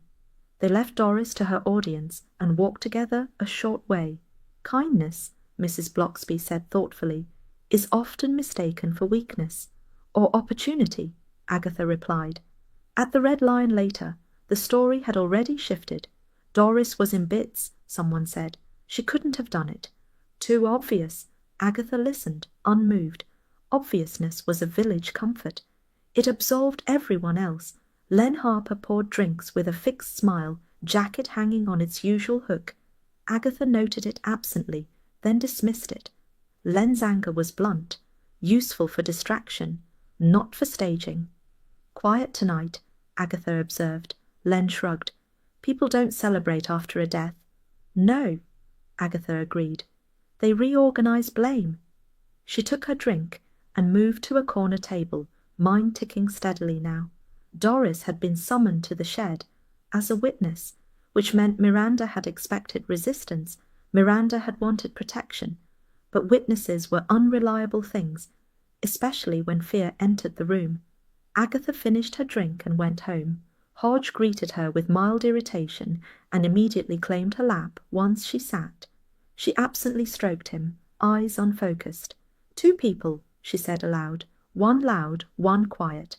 Hodge purred. "Doris panicked," Agatha continued. "She shouted. She protested. She froze." Hodge shifted. "But someone else moved," Agatha said. "Someone who knew how things were stored. Someone who knew which frame to choose." She stood and walked into the kitchen, kettle on by habit rather than desire. That someone had been present before Miranda died, and stayed after. The kettle clicked off. Agatha poured the water, then didn't drink it. Her mind replayed Eleanor's description. The jacket, the familiar shape, the certainty that it wasn't Miranda. A witness had seen someone leave. Doris had been there. which meant the other person had arrived or remained unseen. Agatha felt the shape of it settle, not as a name, but as a pattern. Two people in a shed, one motive shared, one action divided. She carried her mug into the sitting room and sat, Hodge following with proprietary dignity. Outside, Carsley lay quiet, the sort of quiet that meant listening. Agatha stared into the dim room. "Someone helped," she murmured, "and someone planned." Hodge curled tighter against her side, entirely satisfied with this conclusion. Agatha leaned back, eyes narrowing. The wrong frame had told her everything. Now she just had to make the right person admit it. Hodge yawned extravagantly and settled warm and solid. Agatha sighed. "Honestly," she muttered, "villagers never learn." The fire gave a small settling crack as the evening drew in. "You're pale." Agatha looked up from her mug and scowled. "I'm thinking." Mrs. Blocksby smiled gently. "That often has that effect on people." They were seated at the vicarage kitchen table, a place that encouraged calm reflection, whether one wanted it or not. Agatha did not. Her mind was moving too quickly for calm. "I know how she did it," Agatha said. Miss Blocksby's hands stilled on the teapot. "That sounds rather final." "It is," Agatha replied, "but not malicious. That's the point." Miss Blocksby tilted her head. "Go on." Agatha leaned forward. Miranda confronted Eleanor privately. She thought Eleanor was stealing. "She was," Mrs. Blocksby said softly. "Yes," Agatha agreed, "but not for herself. Small sums, regular, enough to keep someone else afloat." Mrs. Blocksby sighed. "Desperation often masquerades as dishonesty." Agatha nodded. "Miranda wanted to report it.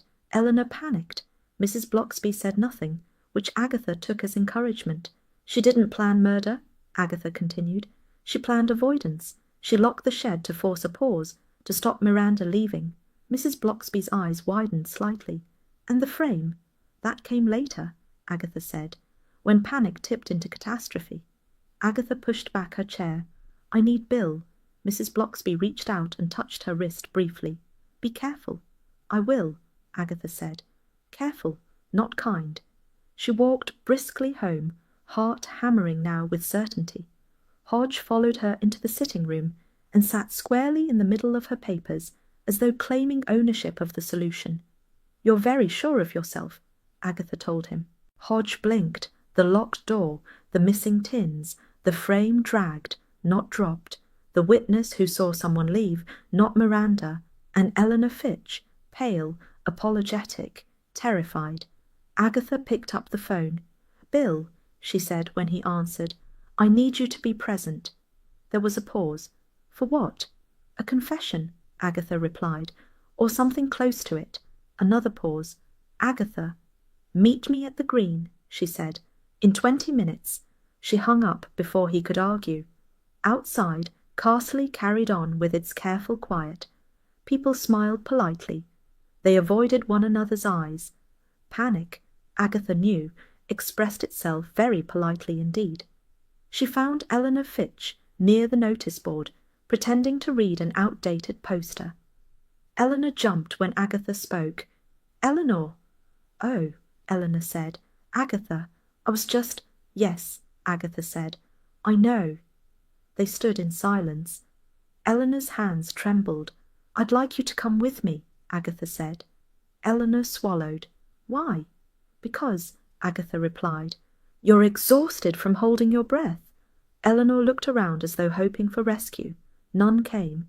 "I didn't mean—" she began. Agatha held up a hand. "Not here." They walked together toward the supply shed. Eleanor's steps slowed as they approached it. "I felt trapped," Eleanor said suddenly. "She wouldn't listen." Agatha said nothing. "She said she had to report it," Eleanor whispered. "That she had no choice." Agatha stopped walking. "And you?" "I didn't either," Eleanor said, tears slipping free. "I just wanted her to stay, to wait." Agatha nodded once. "You locked the door." Eleanor gasped. You thought if she couldn't leave, you could explain," Agatha said. "Buy time." Eleanor's shoulders sagged. "And when she struggled," Agatha continued quietly, "you panicked." They reached the shed. Bill Wong stood nearby, hands in his pockets, face grim but controlled. Eleanor saw him and began to cry. "I didn't mean to hurt her," she sobbed. Agatha met Bill's eyes. "She's cracking." Bill nodded once. Agatha turned back to Eleanor. "Tell him." Eleanor looked at the shed door, as though it might answer for her. "I locked it," she whispered. Agatha exhaled slowly. "And then?" she asked. Eleanor's shoulders shook, but she did not move away. "I locked it," she repeated, as though the words might soften if said twice. I thought she'd calm down." Bill Wong's voice was steady. "Locked from the outside?" Eleanor nodded, eyes squeezed shut. "I used the hasp. I didn't mean to trap her for long. Just a minute, just until she listened." Agatha kept her tone level. "Miranda tried to get out." "Yes," Eleanor whispered. "She pulled at the door. She shouted." Bill glanced at Agatha. "And the frame?" Eleanor's breath hitched. "She knocked into it. I didn't even notice it was loose. It tipped, not fell. I tried to pull it back, but it was too heavy." Agatha watched Eleanor's hands mime the motion, grasping, slipping, panicking. "You dragged it," she said softly, "to make it look like it fell." Eleanor nodded again, tears streaking down her face. "I didn't think. I didn't want them to think I'd done something awful." Bill exhaled through his nose. "You moved the frame after she was already hurt." "Yes," Eleanor said. "I thought if it looked like an accident, people would stop asking questions," Agatha finished. Eleanor covered her face. "I'm not a bad person." Agatha's voice softened despite herself. "No, you're a frightened one." Bill looked at the shed door. "You locked it again?" Eleanor shook her head. "No, I ran. I left it as it was. I didn't even take the tins. I didn't care about the money anymore." Agatha nodded. That fit. Eleanor's skimming had been careful, private, almost apologetic. The staging had been clumsy, desperate. "And the scratches on the lock?" Bill asked. Eleanor lowered her hands. "I tried to force it open before I ran. I panicked. I used the wrong tool." Bill's jaw tightened. So did the panic. For a moment no one spoke. The green felt hushed, the village holding its breath again. "I never meant to kill her," Eleanor said. "I swear." Agatha believed her. Worse, so did Bill. "We'll take you in," Bill said gently. "You'll have a solicitor. We'll explain everything." Eleanor nodded, oddly calmer now. "Will people hate me?" Agatha considered. "Some will, some won't. Villagers have short memories for nuance." Bill led Eleanor away, hand light on her arm. She did not resist. Agatha stayed where she was, staring at the shed. The accident theory would bloom again now, watered by sympathy and relief. It would comfort those who preferred chance to culpability. She walked home alone. Carsley looked unchanged, which annoyed her. Hedges trimmed, windows lit. Normality resumed with indecent speed. At her cottage, Hodge met her in the hall and wound himself around her ankles with emphatic forgiveness. Agatha bent and picked him up, pressing her face briefly into his fur. "That was very English," she said into him. Panic, politeness, and hoping someone else would decide. Hodge purred, satisfied. She poured herself a small drink and sat at the kitchen table. The kettle clicked on, then off, unattended. Agatha watched the steam dissipate and felt the sharpness of triumph dull into something quieter. Miranda Phelps had been right, and that, Agatha thought, was often the most dangerous thing a person could be. The phone rang. She let it ring once before answering. "It's done," Bill said. "Yes," Agatha replied. "It usually is." A pause. "You handled it well." Agatha snorted. "I handled it." After she hung up, she sat for a while, staring at the wall. Hodge jumped onto the chair beside her and settled, tail tucked neatly around himself. Agatha reached out and stroked his head. "Order restored," she murmured, "more or less." Hodge closed his eyes. Agatha leaned back, fatigue finally catching up with her. "Honestly," she muttered, "it's exhausting being right." The kettle gave a final petulant click as it cooled. "I should like some tea," Eleanor said. It was an odd request under the circumstances, but Agatha understood it immediately. Tea was how English people put shape around chaos. They sat at the small table in the interview room at Mercester Station, a place that smelled faintly of disinfectant and resignation. Eleanor held her cup with both hands, knuckles white, eyes red, but oddly calmer than Agatha had seen them yet. "I never meant to hurt her," Eleanor said again. "No," Agatha replied. "You meant to delay her." Bill Wong stood by the window, posture relaxed, presence steady. He watched Eleanor without judgment, which was one of the reasons Agatha respected him. "She frightened me," Eleanor continued.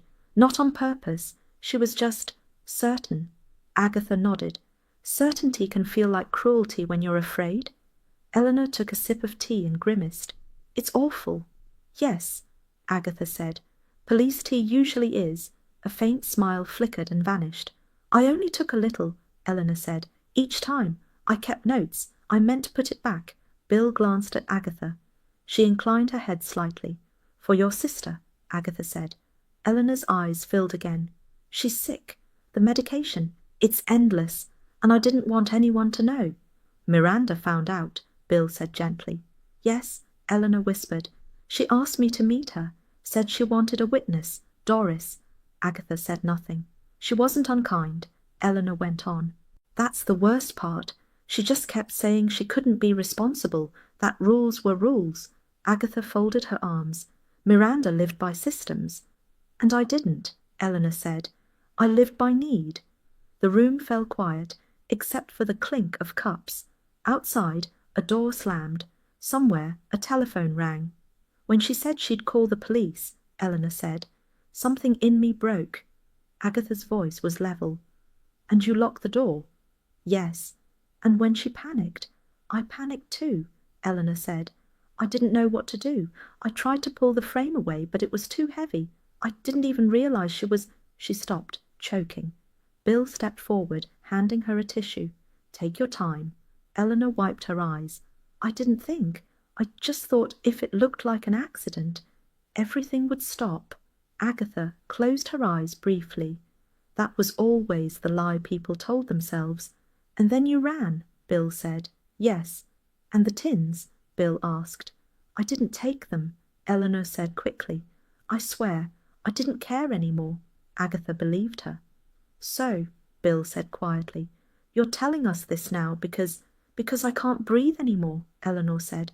"Because pretending it was an accident feels worse every day." Agatha studied her. "Fear, yes. Guilt, certainly. Malice, no." Bill straightened. "I'm going to have to arrest you, Eleanor." Eleanor nodded. "I know." He did so gently, explaining each step, allowing her dignity where he could. Agatha watched, heart heavy in a way she disliked. As Eleanor was led away, she turned back once. "I'm sorry," she said. "About the fate." Agatha met her eyes. "You should be sorry about Miranda." Eleanor nodded and disappeared. Bill returned, rubbing his face. "You were right," Agatha sighed. "I usually am." That wasn't a compliment. Agatha smiled faintly. "It rarely is." They left the station together. Outside, the afternoon was unremarkable, which felt wrong after confession. "She'll get help," Bill said. "And consequences." "Yes," Agatha replied. "In that order, I hope." They parted at the car park. Agatha drove home slowly. Carsley rising into view, with its hedges and cottages, and careful normality. The village had already begun to exhale. Carsley adjusted with remarkable speed. By the time Agatha reached the green, the tape had gone, the shed door stood closed again, and people were already discussing what ought to happen next. The village had a genius for rearranging itself once the worst had been named. At the W.I. Hall, Doris Simpson presided over a table strewn with papers and expressions. There was talk of statements, refunds, and the careful wording of notices. "We must be sensitive," Doris said. "This has been terribly upsetting." Agatha paused in the doorway. "Sensitivity usually arrives after certainty." Doris glanced up. "Agatha, we were just discussing Miranda." "Oh?" Agatha said. "Do carry on." Mrs. Randall cleared her throat. She did work very hard, and she kept everything in order, someone else added. Yes, Doris said briskly, one must admit that. Agatha folded her arms. Miranda Phelps, it appeared, had already begun her posthumous rehabilitation. Efficiency, once irritating, was now admirable. Certainty, once resented, had become lonely dedication. Mrs. Blocksby appeared beside Agatha, eyes gentle. People are remembering her better qualities.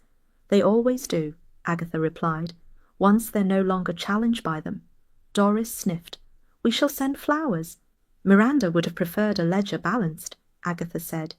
That went unheard. At the Red Lion that evening, the mood was subdued but purposeful. Len poured drinks more quietly than usual. Conversation circled the same points, careful and rehearsed. Poor Eleanor, someone murmured. She was under such strain. And Miranda? Well, she didn't make allowances. Agatha listened without comment. Villagers forgave fear more readily than firmness. Len approached her table, clearing his throat. No hard feelings? Agatha raised an eyebrow. About which part? Len grimaced. You know. She sipped her drink. I know you were convenient. He nodded, relieved. That's something, I suppose. It's something you should avoid in future, Agatha said. Convenience has a way of becoming permanent. Len managed a weak smile and moved away. Later, walking home, Agatha felt the peculiar ache that followed resolution. The rightness of it did not bring satisfaction. It brought weight.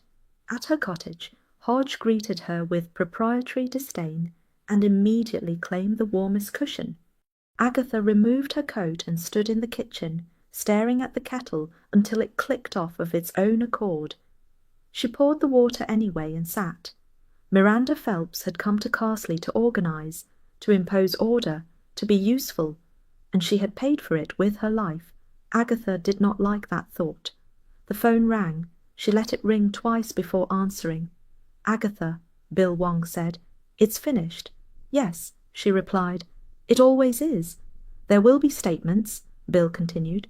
Press interest, the usual. And thanks, Agatha asked lightly. A pause. You did your part. She smiled to herself. I always do. After she hung up, she sat quietly for a while. Hodge shifted and jumped onto her lap, kneading once before settling. She stroked his head absently. No one said thank you, she told him. They rarely do, Hodge purred, forgiving her tone. Outside, Carsley's lights glowed steadily. Life resumed its careful rhythms. Plans for a smaller fete were already being whispered. The village would celebrate itself again soon, chastened but intact. Agatha leaned back, fatigue finally loosening its grip.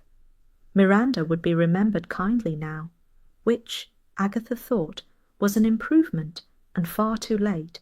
She stubbed out an unlit cigarette, a habit she'd picked up during moments of reflection she pretended not to have. Well, she muttered, that's gratitude for you. Hodge stretched, yawned, and settled more firmly, warm and solid against her. The kettle cooled, the house quieted.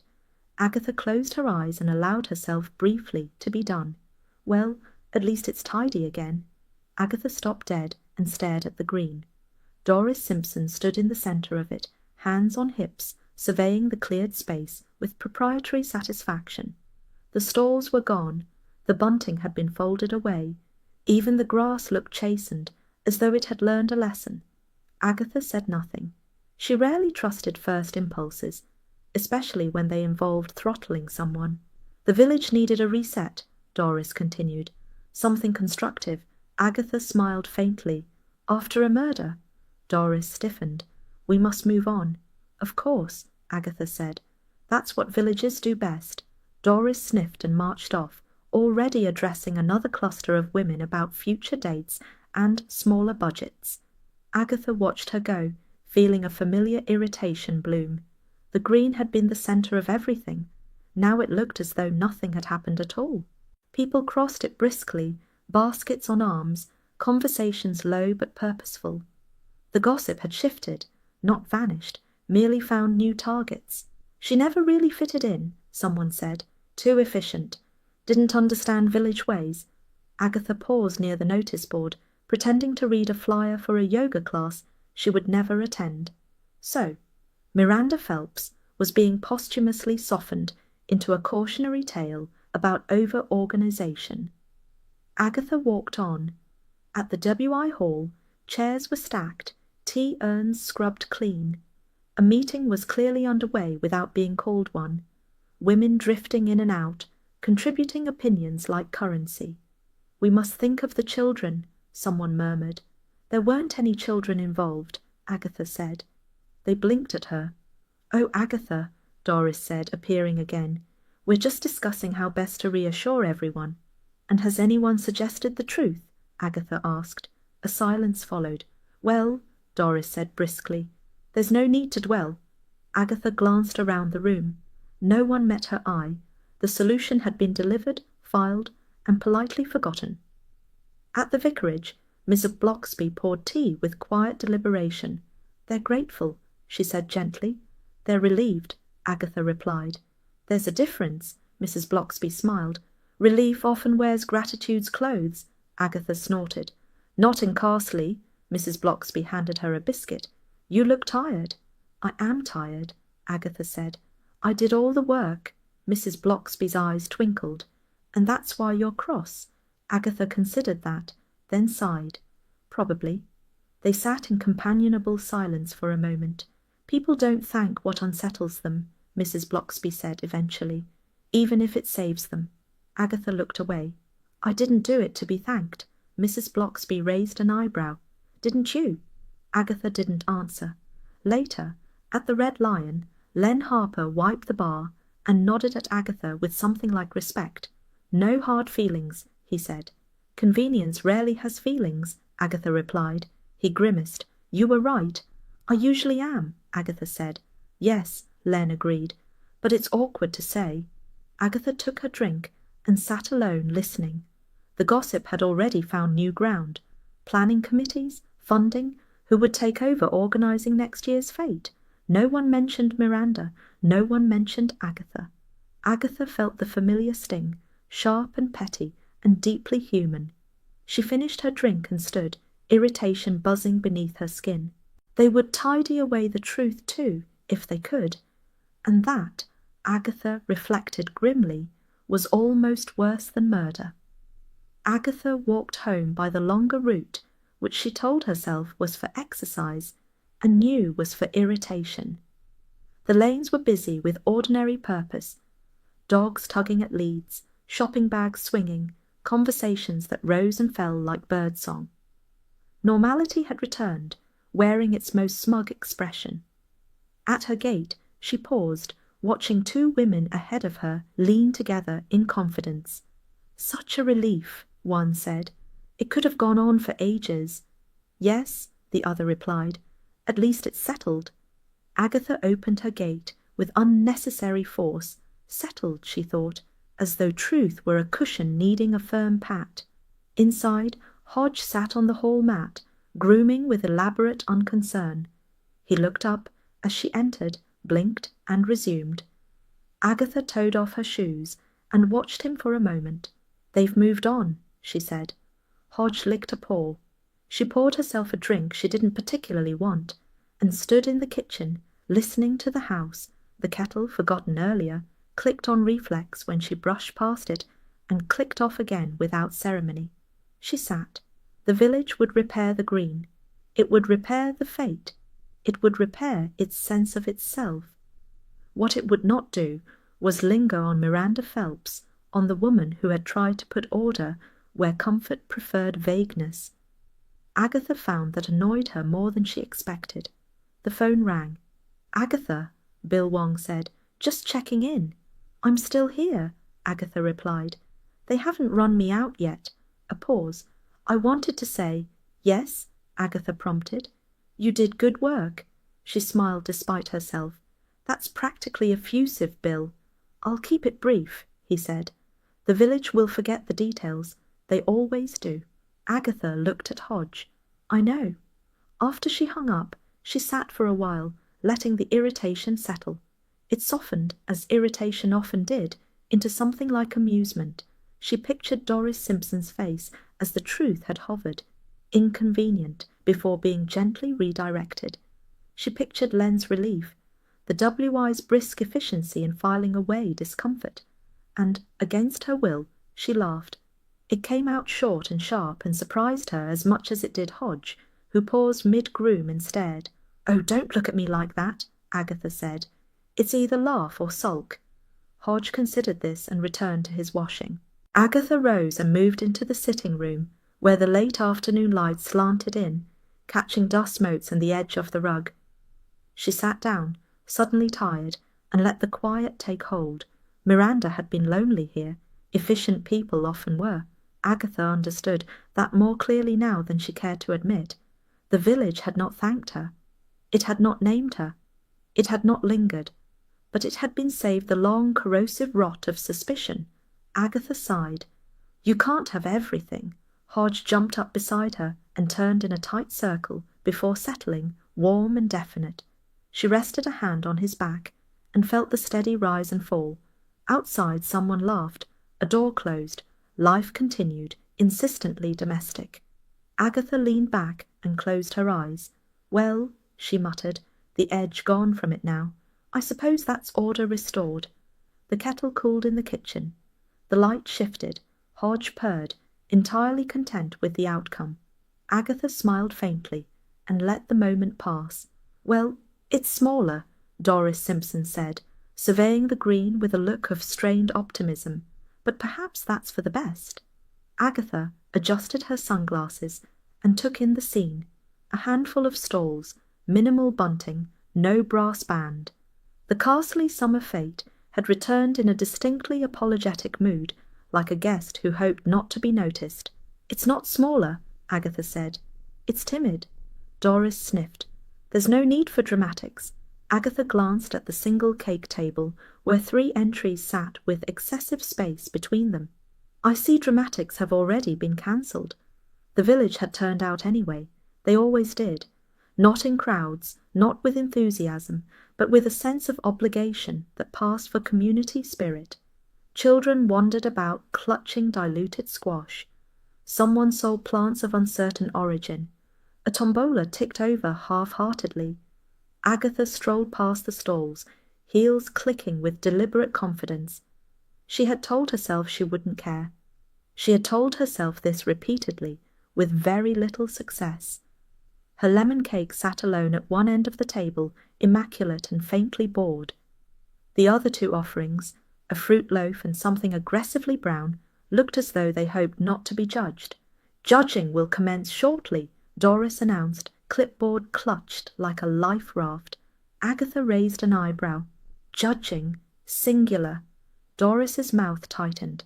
"Given recent events, we felt simplicity was appropriate." Agatha nodded solemnly. "One mustn't overwhelm the village." The judging took approximately 40 seconds.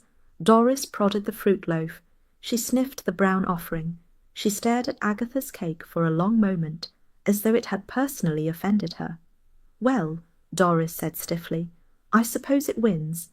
There was a smattering of polite applause. Agatha accepted the small rosette with an expression of mild surprise. How unexpected! No one laughed. That, she reflected, was also unexpected. She moved away quickly, depositing the rosette into her bag as though it might explode. She did not look for congratulations. None came. Instead, conversations resumed around her, careful and brisk. "At least it's over." "Nice weather for it." "Such a shame about before." Agatha listened, detached now, the sting dulled into something almost manageable. Mrs. Blocksby appeared at her side, eyes warm. "Your cake was excellent." "By default," Agatha replied. Mrs. Blocksby smiled. "Defaults still count." They walked together along the edge of the green. "It's strange," Mrs. Blocksby said, "how quickly people return to habit." "Habit is comforting," Agatha replied. "Truth less so." Mrs. Blocksby studied her. "You don't sound bitter." Agatha considered. "I'm tired. It's different." At the refreshment table, Doris hovered, clearly waiting for someone, anyone, to comment on the cake outcome. No one did. Agatha felt a flicker of satisfaction, immediately followed by annoyance at herself for feeling it. She drifted toward the Red Lion's makeshift stall, where Len poured drinks with cautious cheer. "Congratulations," he said gruffly. "Thank you," Agatha replied. "I shall treasure the silence." Len grimaced. "People don't know what to say." "They rarely do," Agatha said. "It's not their strength." Roy Silver appeared suddenly, immaculate as ever, surveying the Fête with amused disdain. "This," he announced, "is the saddest celebration I've ever seen." Agatha smiled despite herself. "You missed the murder." Roy glanced at the cake table. "Did you win?" "Yes," Agatha said. "Of course you did," Roy replied. "Even trauma has taste." They wandered off together, Roy providing commentary on the stalls, and Agatha allowing herself to enjoy it. For a moment, the village noise softened into background hum. "You know," Roy said lightly, "they'll forget the details. They always do." "Yes," Agatha replied, "but they'll remember the unease." Roy looked at her. "That's something." And Agatha watched Doris fume quietly by the cake table. "It's something I won't be thanked for." Roy grinned. "Darling, you never are." The Fête wound down early. People drifted away with visible relief. The green emptied with efficient speed, as though the village feared overstaying its own forgiveness. Agatha walked home alone, Rosette forgotten in her bag. At her cottage, Hodge lay stretched in a patch of sun, entirely unconcerned with civic restoration. He lifted his head as she entered, yawned, and settled again. "Well," Agatha said, dropping into a chair, "I won." Hodge flicked his tail. "Apparently," she added, "it doesn't matter." Hodge closed his eyes. Agatha laughed quietly, surprising herself. She set the kettle on, then leaned against the counter, watching the familiar kitchen reclaim its calm. The Fête had returned, smaller, quieter, wiser perhaps. She took the rosette from her bag and set it on the table, regarding it with faint amusement. "By default," she muttered. The kettle clicked off. Hodge stretched and curled more tightly into himself. Agatha poured her tea and sat, the afternoon light softening around her. "Well," she said at last, "that's Carsley." And for once she didn't sound entirely displeased. "Don't tell me you're content." Agatha paused with her key halfway to the lock and looked over her shoulder. Mrs. Blocksby stood on the vicarage path, basket on her arm, expression politely inquisitive. "Content is an alarming word," Agatha said. "It leads to knitting." Miss Blocksby smiled. "You won." "I didn't lose," Agatha corrected. "Winning suggests applause." She opened the door and stepped inside, leaving it ajar. Miss Blocksby followed without ceremony. It was one of the things Agatha liked about her. She didn't hover. She arrived. Hodge lifted his head from the sofa, assessed the visitor, and settled again. "Well," Mrs. Blocksby said, looking around, "everything seems peaceful." "Temporarily," Agatha replied. "Carsley treats peace like a layover." They sat at the kitchen table. Agatha poured tea with unnecessary precision. "You did a good thing," Mrs. Blocksby said. Agatha snorted. "I solved a problem." Mrs. Blocksby tilted her head. "Isn't that what good things are?" Agatha didn't answer at once. She watched the steam rise, thin and brief. "Miranda was right," she said finally, "about the money, about the systems." "Yes," Mrs. Blocksby agreed. "She was. And she was lonely," Agatha added, "which is less forgivable, apparently." Mrs. Blocksby's eyes softened. "Loneliness frightens people. It suggests vulnerability. It suggests honesty," Agatha said, "which is worse." They drank in silence for a moment. "I don't feel victorious," Agatha said abruptly. "I feel giddy." Mrs. Blocksby considered that. "Tidiness has its virtues." "It doesn't keep you warm," Agatha replied. Mrs. Blocksby smiled gently. "No, but it stops things tripping you." Agatha laughed despite herself, then looked faintly annoyed at having done so. Outside, the afternoon drifted past with unremarkable competence. A car door closed. Someone laughed. Life continued with irritating insistence. "I did everything right," Agatha said, "and nothing changed." Mrs. Blocksby folded her hands. "You changed." Agatha raised an eyebrow. "I doubt it." "You listened," Mrs. Blocksby said. You waited. You didn't rush to blame. Agatha shrugged. I was curious. Mrs. Blocksby smiled. That too. Agatha pushed her cup away. Justice is very quiet once it's finished. Yes, Mrs. Blocksby agreed. It doesn't applaud itself. Agatha leaned back in her chair, arms folded. The irritation she'd been carrying loosened slightly, like a knot giving way. I suppose, she said slowly, it's better than being wrong. Mrs. Blocksby's eyes twinkled. A great deal better. They rose together. Mrs. Blocksby paused at the door. You're not alone, she said softly. Agatha bristled. I didn't say. I know, Mrs. Blocksby replied. You never do. After she'd gone, Agatha stood in the kitchen for a moment, listening to the house. Hodge stretched, jumped down, and padded over, tail high. Well, Agatha said, are we triumphant? Hodge rubbed against her leg and walked away. Agatha smiled faintly and followed him into the sitting-room. The rosette from the Fête sat on the mantel, ridiculous and small. She considered moving it, then left it where it was. Small triumphs, she thought, were still triumphs. She sat, lit a cigarette she didn't really want, and watched the light fade across the room. Outside, Carsley settled into evening with habitual calm. Justice done, she muttered. Loneliness remains. Hodge leapt onto the chair beside her and curled into a warm, definite weight. Agatha reached out and stroked his fur, the gesture automatic, grounding. Well, she said quietly, one thing at a time. The kettle clicked off in the kitchen, cooling without complaint. Agatha closed her eyes and allowed herself, briefly, to rest in the silence. You're lingering, Agatha told herself. Stop it. She didn't. The green lay open and orderly, a square of calm that pretended it had always been this way. The grass had been cut again. The notice board stood straight. No bunting, no tables, no reminders, only the faintest ghosts of footprints where people had stood and judged one another. Agatha crossed to the centre and stopped. At dusk, Carsley liked to rehearse its innocence. Windows glowed, doors closed with domestic finality. Somewhere a radio murmured. Order had returned, wearing its best cardigan. Agatha folded her arms. You'd think nothing had happened. No one answered. That was the point. She walked slowly, heels tapping once, then not at all. The village watched itself from behind curtains and decided it was satisfied. The story had been told, the ending accepted, the middle conveniently blurred. Miranda would be remembered kindly now, efficient, capable, a bit much, not quite one of us. The last part would never be said aloud. Agatha paused near the spot where the cake table had stood. She could almost see it. The careful spacing, the polite applause, the victory by default. Vanity pricked, then dulled. I didn't even enjoy that, she muttered. A breeze stirred the leaves at the edge of the green, cool and brief. It carried nothing useful. Agatha thought of Eleanor, of fear mistaken for malice, of systems colliding with need, of how English panic wrapped itself in courtesy and hoped for the best.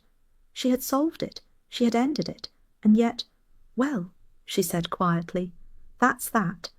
She turned toward home and nearly collided with Charles Fraith. Agatha, he said cheerfully, out communing with the grass. She eyed him. I don't commune. Pity, Charles said. It looks peaceful. It's misleading, Agatha replied. Charles smiled. All the best things are. They walked together for a few steps. Charles glanced around with lazy interest. Village seems calmer. It always does, Agatha said. Once it's decided what not to mention.